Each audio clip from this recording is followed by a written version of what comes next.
Jadi MU ini dalam menyerang udah bagus mereka. Maka itu mereka tidak membutuhkan waktu lama untuk bisa mencetak gol karena di babak kedua baru main ya, kalau nggak salah ini menit ke-54, mereka sudah mencetak gol dari free kick, dari set piece. Nah ini juga penting bagi MU, mereka mulai bisa mencetak gol dari set piece. Bruno pintar sekali memberikan umpan ke tiang dekat, ada Zirkzee, dia kemudian bisa melakukan finishing yang sempurna. Ini yang saya kaget, Zirkzee bisa mencetak gol dari sudut yang sempit. Dan kemudian bagusnya nih Leny Yoro ditarik keluar, Mazraoui dimainkan, Mazraoui juga beberapa kali overlapnya bagus. Dan Mount bisa mencetak gol ketika juga dari free kick, indirect free kick, dia bisa shooting dan mencetak gol.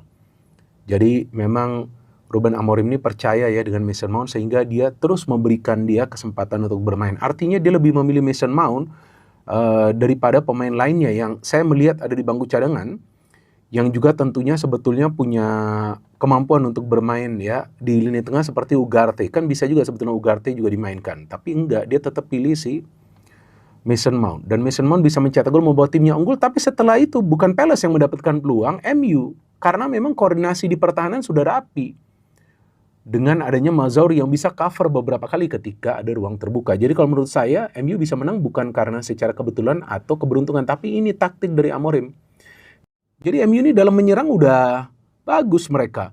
Maka itu mereka tidak membutuhkan waktu lama untuk bisa mencetak gol karena di babak kedua baru main ya, kalau nggak salah ini menit ke-54, mereka sudah mencetak gol dari free kick, dari set piece. Nah ini juga penting bagi MU, mereka mulai bisa mencetak gol dari set piece.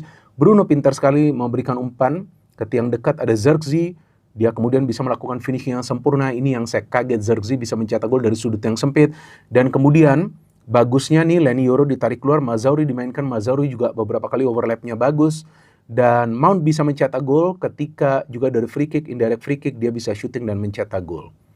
Jadi memang Ruben Amorim ini percaya ya dengan Mason Mount sehingga dia terus memberikan dia kesempatan untuk bermain. Artinya dia lebih memilih Mason Mount daripada pemain lainnya yang saya melihat ada di bangku cadangan, yang juga tentunya sebetulnya punya kemampuan untuk bermain ya di lini tengah seperti Ugarte. Kan bisa juga sebetulnya Ugarte juga dimainkan, tapi enggak, dia tetap pilih si Mason Mount. Dan Mason Mount bisa mencetak gol membawa timnya unggul, tapi setelah itu bukan Palace yang mendapatkan peluang, MU. Karena memang koordinasi di pertahanan sudah rapi.